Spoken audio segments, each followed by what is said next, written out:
Nintendo Cartridge Society presents NCS Classic Edition Metroid Other M Part 6.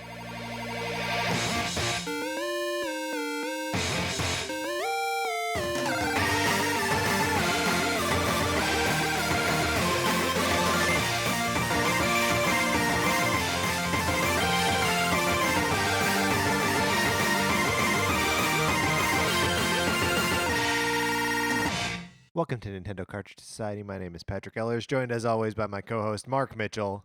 Hey, how's it going, Patrick? Good, Mark. How are you? Pretty good.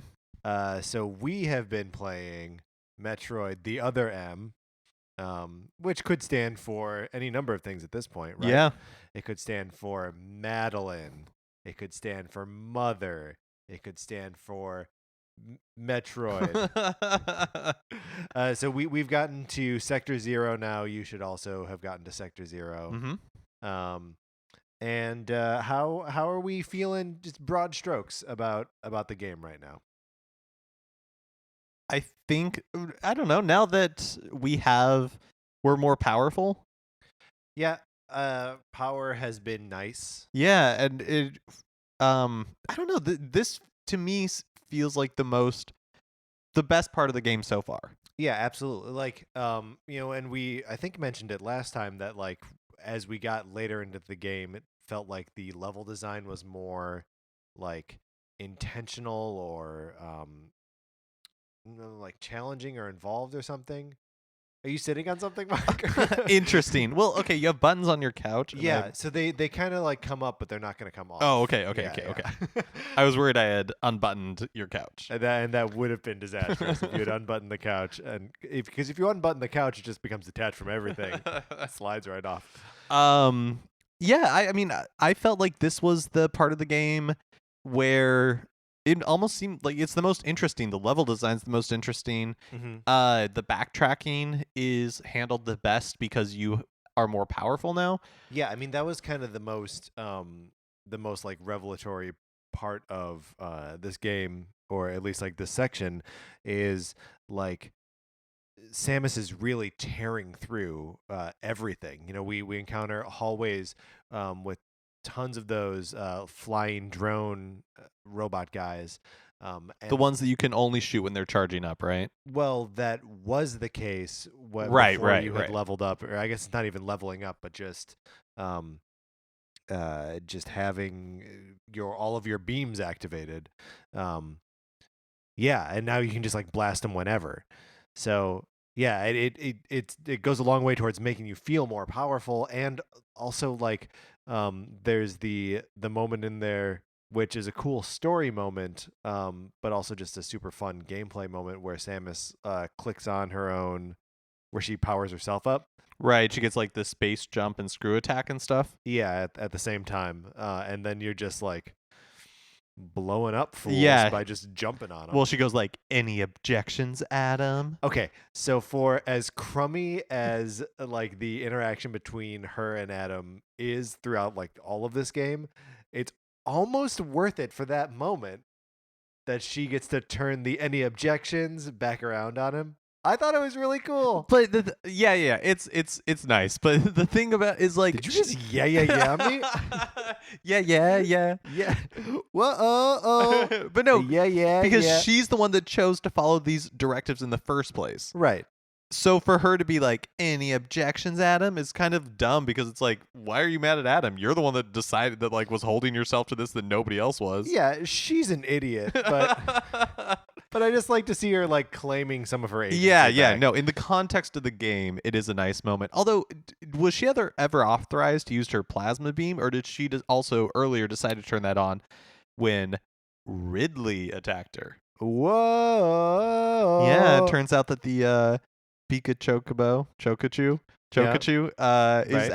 was actually the baby form of Ridley. Okay, let's talk about that. First of all, I do think Adam said, "Samus, use your plasma." Oh, okay.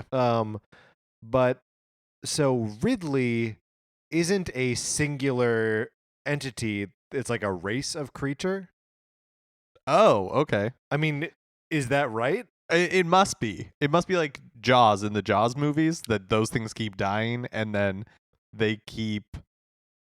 Oh, So- no. Is that how Jaws works? Here's what I think. Well, like by the fourth one, Jaws the Revenge, that's where the tagline "It's personal" comes from, is because the premise of this movie is that Jaws, a shark related to Jaws in an unknown fashion, Right. is personally hunting down the Brody family. Okay. That's the premise of that movie. So it could be that like these are other people in Ridley's family that have come to seek revenge, but we know that's not true. Oh, we know because it we to be know cloned. we know it to be cloned from Got the it. goo that was on Samus's suit, because that's also dun dun dun. They've been cloning Metroids. Cloning Metroids. Good. Yeah, so all of the goo on Samus has been scraped off of her and used to clone every manner of creature she's fought in the past. So last time when I was like, that lava whale looks a lot like this other thing, maybe it was like a botched clone of that thing. Yeah, it's possible. I mean, really, like, this is another example where the plot is still enormously stupid, but this is the most satisfying it's been. Yeah. It's still enormously stupid, and the presentation of it is still also just like mind-boggling. Like where the dialogue just like wraps over itself, and like then there's narration over that, and none of it makes any sense. I actually thought the boss fight, speaking of like, oh, this is the most polished that the game has been so far, there were two parts that I was like, oh, this is actually inventive and fun. The first one was like the gravity sections, when they like reverse gravity and then gravity becomes like heavy. Like, I wish there had been more of the reversed gravity, because that seemed cool. Just like everything being heavier, it wasn't as fun. Yeah, I mean, and that also should have done the opposite of like, now gravity's super light and you're like flying Floaty, through the air. Yeah. Like that's one of those like interesting ideas that they just never really elaborated on. And it's a shame because that's on the Wii, and the Wii had Mario Galaxy, which is like the king of messing with gravity. I keep thinking this is a GameCube game. Yeah, it's not. I mean, it basically is. Right. But the GameCube Metroid games are actually very good. Yeah, no, just in the sense that like when you see Madeline Bergman, she's so like plastic and in like in a way that I mean, I guess all the characters are in a way that's very like GameCube era. Like they look like Resident Evil 4 characters. Yeah, and that was one of the things you said, is that this looks like Ashley, the president's daughter from Resident Evil 4. And I was like, oh, do you mean Alexia Ashford from Code Veronica? So like that's the era we're dealing in, like PlayStation 2, Dreamcast, GameCube style graphics. Although models. I don't even know if it's a anyways, there is a reason that, I mean, they telegraph it, whatever, that Madeline is like she acts weird. Yeah. For a reason that like makes sense story-wise, but it doesn't really play or pay off because everybody like acts equally weird. Yeah. Because we were saying she's like stilted and awkward, right? But like no one is able to have a normal human interaction, right? In this game. So it doesn't play like it's supposed to. Okay, before we like get ahead and talk about the like scene between Samus and Dr. Bergman, who's 2.5 feet shorter than she is, let's stay on Ridley. And that whole interaction. Well, this was the second. This was the second thing that I thought was handled the best so far in this game, was that the Ridley boss battle was actually like satisfying. Yeah, and from like a combat perspective. I actually think both of the bosses that we fought in this kind of round through both felt like meaningful fights where like I was just barely hanging on and felt like I knew when I was screwing up and could like intuit them basically. Yeah, they felt less chaotic than the other boss battles, where it's just like, I guess I'm just gonna run around and like shoot it a bunch, right? Hey, just shoot it a bunch. But like as we've gotten further into the game, like the lava whale whose name we said so many times last episode, and I've already forgotten. Oh, it's Borat. My lava.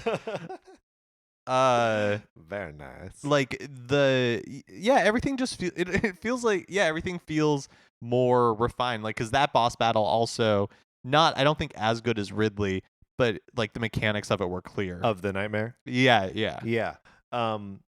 But in the Ridley fight, there was, you were kind of looking on your phone, and I was just fighting it, and there are parts where his skin turns like all black, and he's like rocky or something, not like Balboa, but like made of rock. Stony, we'll say stony.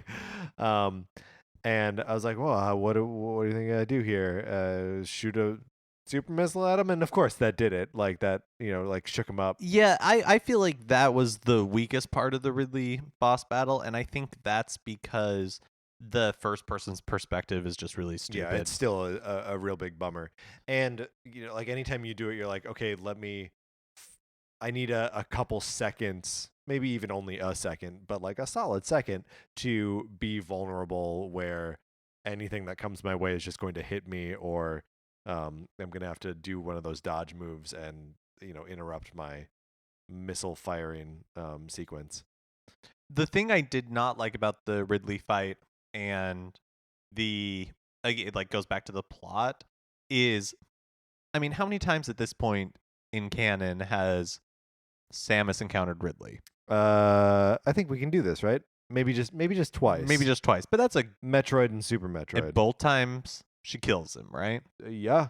So I mean, she does encounter him twice in Super Metroid. The first time he just steals the Metroid, right? And then the second time she kills him. Yeah. But she vanquishes him both times, right? Yeah. The only reason Ridley is there is because her armor is dripping with his guts. But for some reason in this game, she encounters Ridley and she freezes up. In fact, the game illustrates this by turning her into a literal child, which we've not seen before. Right. Child Samus. Fine. Yeah. Whatever. I'm sure it's on DeviantArt somewhere, but oh, come on. So it just like, again, like the continued in this case literal, but like infantilization. Perfect. Yes. I mean, not perfect. I had to sound it out by syllable, but infantilization. It's weird, but I almost want to say that she's being emasculated. Yeah, no, that's maybe a better word for it, honestly. Because everybody else, all the men in the game are like, "Hey, I'm so tough. I'm, like." I mean, I'm also dead. But yeah, but like, Ridley, let me teach you an example of, like a lesson about being a man. And then they're talking to Ridley when they say this? Yeah, remember? Anthony's like shooting his Gatling gun, is like, you need to learn some. Oh yeah. Yeah, you got bad style. You need to learn about subtlety. Yeah, and you're like, right, so everybody else has like so much machismo. Mm-hmm. And then Samus, in this game, again, is just treated like a baby or an infant, or like, I mean, Anthony in their last episode, we didn't talk about it, but there's a line where he's like, I couldn't see your pretty face, or like, you're like, oh, I wasn't able to see your pretty face, or something like that. And you're just like, give me a break. But again, like 60-year-old Japanese man, like, right. What makes a woman strong? She's beautiful. But Anthony evidently dies. Oh yeah, way during dead. The Ridley fight. Yeah, Ridley knocks him into the lava. So this is something that happens and then is immediately recapped afterwards. That Samus is like, "Oh, Anthony didn't make it," and it's a good thing they did recap it, because somehow I didn't notice. What is going on? I don't know, because it was in there. All right. You're not in my head. I apologize. Also, if Samus is trying to find the deleter, at this point she's down to like 2 people. Yeah. Has she considered that it's her? That she's the deleter? Also, we've talked about this a couple of times while we're playing, but it's it's funny to me how many times they mention the plasma beam or having plasma beams before you know what that is. So every time they're like, you might want to use your plasma for this. I'm like, I mean, I know what that is, and you know what that is, but maybe let's talk about what that is. Yeah. I mean, it's true. And Anthony also has like a plasma rifle or something. Yeah, that he like a runs Gatling gun, like Yeah. a plasma Gatling gun. but he uses it up and then gets thrown into the lava Yeah, by Ridley. Lots of lava. lots of lava. That's how they compost their trash, or that's how they like dispose of their trash, Right. their space waste. Mm-hmm. That's how they. You just inject that stuff out into space, right? Not if you're environmentally responsible, clearly. There's by definition, no environment in space. You think it's a good idea for a bunch of space junk to be just like floating Yes! around up there? Patrick. I think it's fine. I'm just saying, you want burning garbage in your closed system environment? Maybe they use it for fuel. Okay. All right, fine. Maybe they use it for fuel. So it turns out that the Federation is making Metroids, Yes. cloned from Samus's suit. Right. And The Metroid Militarization Project yes, is what it says on the screen. and Samus is like, oh, but you have to have a mother brain to control them telepathically. Right. And this is when Madeline says, Oh, we created an AI that we call MB, so Madeline Bergman, mother brain. M.B. Montgomery Burns. So I'm not saying that Madeline Bergman is the AI. I'm just saying that's quite the coincidence. Yeah. Especially because Samus already learned her name, right? Because Adam or somebody was like, hey, there's a doctor on board. You know, like, we need to look for survivors. The thing was... I mean, we've been saying Bergman for a couple episodes now. And then there's a point where, right, so, like, Madeline runs away from Samus again, and then Samus catches her and is like, hey, I need you to trust me. And so Madeline opens the door, and Samus goes, I'm Samus Aran. What's your name? And Madeline, like, staring dead into the camera, goes, Madeline Bergman. It's like, oof. Oof. Also, come on, girl. Believe in your degree. Dr. Madeline Bergman. You didn't go to 8 years of Space University for nothing. No, come on. You are a doctor of bioweapon engineering. Believe in yourself. How do you expect someone else to believe in you if you don't believe in yourself? No wonder Samus is like, what's up with you? Yeah, what's your deal? Yeah, Samus is like, I'm not with the Federation, right? Because Madeline's like scared of the Federation. I don't buy any of this. Ugh. Okay, so Madeline sort of starts to explain what's going on in the space station. Is she working for the Federation? Because the Federation, yes. Right? Yeah, she is. She's working for the okay. Federation. But she doesn't trust them? I guess not. I don't know if she was trusting them before or... Okay, yeah, it's unclear. Because she says at some point here that the Federation is trying to wipe out everyone and everything that has any knowledge of what's going on on the station, right? So I think this is what I think happened. Okay. Is that they were brought into this project, right? So I don't think that they were cloning Metroids. Who they? Madeline and her team. Okay. Yeah.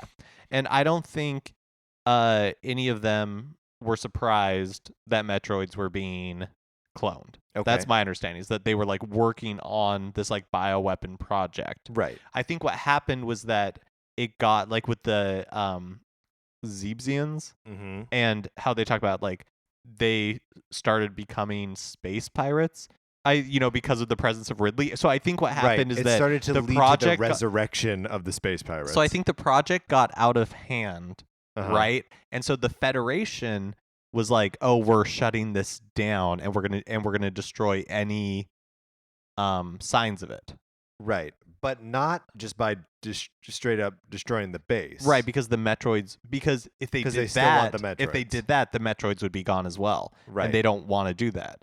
And so I think what Madeline is concerned about is that that they're coming to kill her.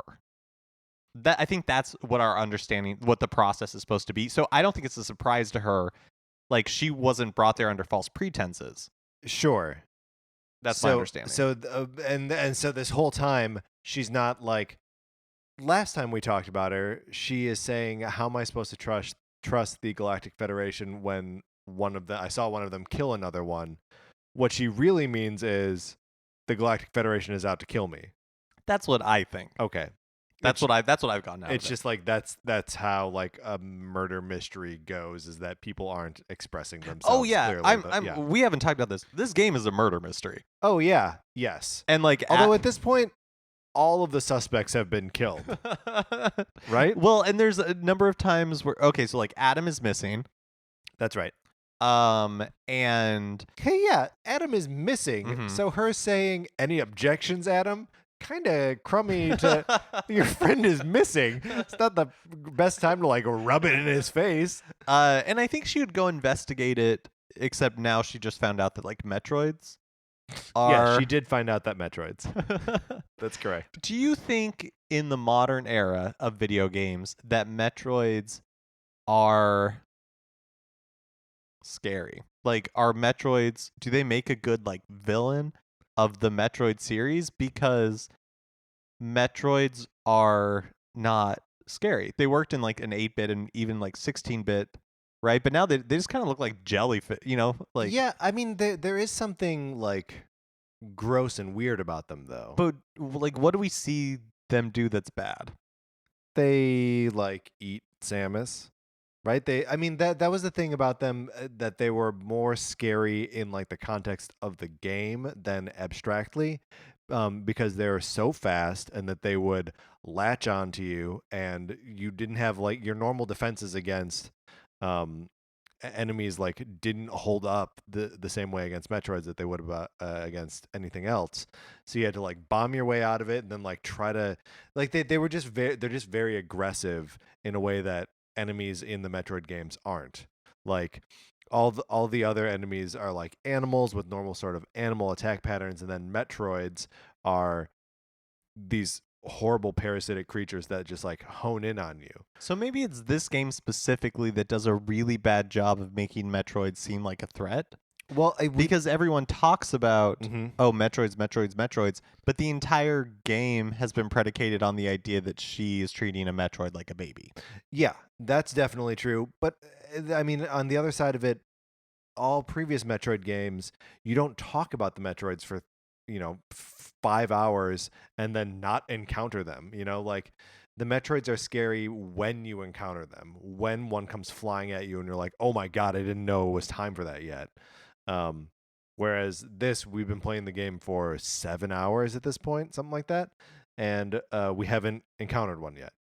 Yeah, it's almost set up like, I'm trying to think of an example from a movie, and I don't even know that I can think of one that holds the villain for that long. Or well, no, that's like, it's because really it feels like what this game wanted to be was like not a Metroid game. It wanted to be a Samus Aran game, and then the fact that Metroids were on this ship was supposed to be a big twist, like a surprise. Yeah. But it's right, so like it's almost like they should have marketed it as, like no, this is just like the Metroids are gone, so here's Samus just doing like something else. Yeah, and then the twist at the end is like, oh crap, Metroids are still in existence. But since it's called Metroid Other M, this big reveal that they've been working up to for like 5 hours is just like, what was the point? It's the inevitable, like, yeah, of course. Yeah, exactly. You can't have an alien movie like the Aliens, Ridley Scott. You can't have one of those movies where like the twist is there are aliens in the movie. That doesn't work. Right, because you're like, oh, I guess maybe that's what Prometheus was. Sure. And we all love Prometheus. No, but that's what I'm saying is like it didn't work. Right. Well, and also we know going into Prometheus that it's an Alien prequel or like we you know that going into Yeah, Prometheus. that's true. And I guess it would be kind of impossible to have a video game that is like a stealth How crazy would that be, by the way, if you were just playing a Nintendo game and you're like going along and you're like, oh, I maybe sort of recognize some of these mechanics. Play. Holy cow, it's a Metroid game. That'd be nuts. I mean, that would be cool. But the way this game's narrative is structured makes no sense to me. Right? Because again, it's supposed to be a big reveal that Metroids exist when you're like, yeah, duh. Of course they exist. Yeah, so storytelling problems abound. Let's talk about the nightmare a little bit. So this is a boss right before you go into Sector 0, who also appears in Metroid Fusion, which takes place chronologically after this right. game. So this is canonically the first time you encounter Nightmare. That's right. And Nightmare in Fusion is hard. Like it's a tough boss. And like you just have to unload, like missiles, super missiles, just everything on it. And it's one of the few boss fights where you're like, oh, I've run out of everything. It soaks up so much damage. But I actually think the fight is better in this game. Just because it's more dynamic, it changes the gravity on you. Sometimes you gotta like freeze this little gravity manipulation tail. And when the gravity is heavier, you have to like change the way you're avoiding its attacks. I don't know. And the room that it's in was cooler than just like a regular square that you fight it in. Does it feel like the music is getting better as well? Yeah, I think it's getting more Metroid-y. Yeah, like it plays like Ridley's theme when you're fighting Ridley. The music, yeah, it has like, yeah, I think like the music is getting better. It's weird, like as the game comes to a close, it's still not a great game, but everything's like tighter and more fun. Yeah, well, yeah, I'm certainly having more fun with it. Than we were the first like little bit. Do you ever feel like that's just your experience with a game though, that like a longer game isn't really fun in the first like couple hours? And like I don't know if that's part of like you learning like the language of the game, or if games are for some reason just not as good when they start. What do you think about that? I'm trying to think of a good game that I have had that Yeah. experience. There have been a lot of like mediocre or bad games where that is true, and it's like it becomes fun because the challenge in a way goes away because you become like more powerful, and so then you're like, oh, kind of like in this game where it's like, oh, the annoying things about it in the beginning, just blow they right like made past it them like now. artificially difficult. Like I'm kind of thinking of like a game maybe like Shadows of Mordor, which is not a bad game, but it's like pretty middle of the road. And in the beginning it's fine, but you're not very powerful, and so everything that becomes annoying about that game, like enemy AI or whatever, Yeah, sure. like a particularly annoying attack from an enemy, when you get more powerful by the end of the game, Yeah, you're then like, you can just slice through. yeah, those so it doesn't, annoyances. so like it doesn't matter as much. I feel like a good game, like a genuinely good game, doesn't have those problems. But I am willing to believe that there is one. I just can't think of it offhand. I mean, I feel like we've talked about Zelda on this podcast before, and like Twilight Princess has a notoriously slow start, and I think that is one of the harder parts of the game to like get through, and that it has less to do with power really, and more just like you're not fully invested in the world until you spend too much time in it. Yeah, No. Yeah, I think that's an interesting point. I don't know. I'd have to think about it more. Yeah, like I wonder if we just needed to like spend more time in this world and like let the stupid story cast its spell on us, right? Like effectively cast its spell on us. When you're taking it in like smaller chunks or like right when you're starting, it's easy to be like, this is bad, I don't like it.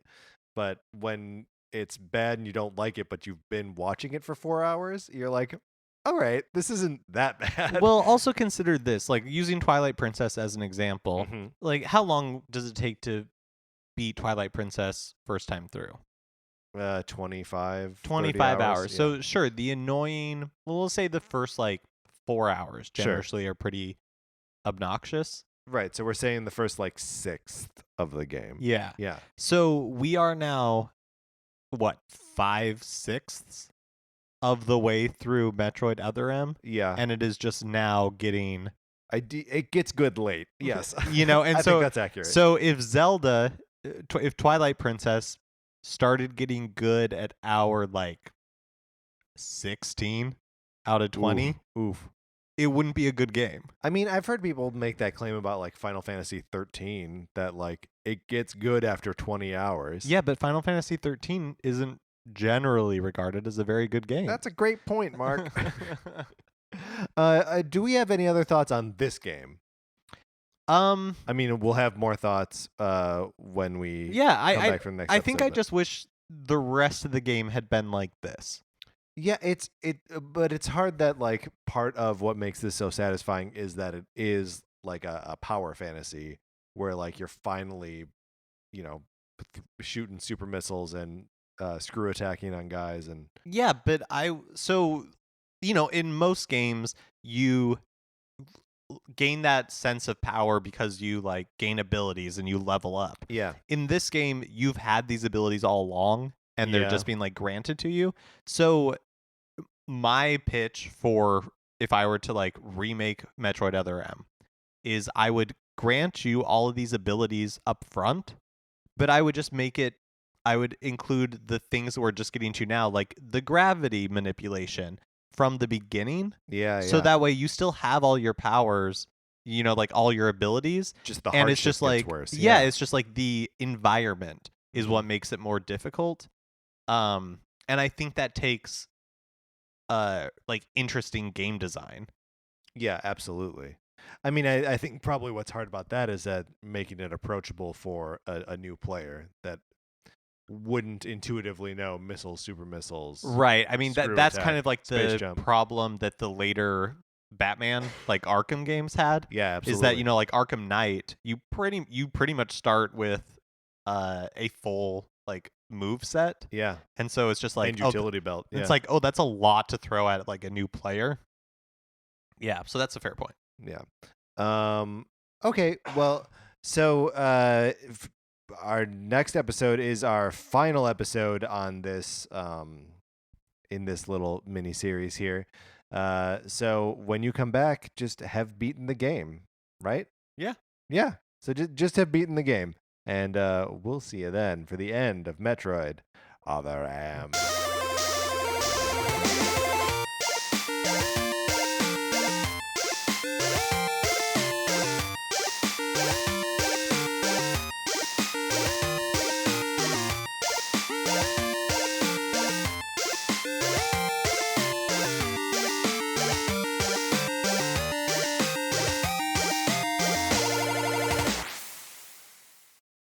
What's a Creative Podcast Network?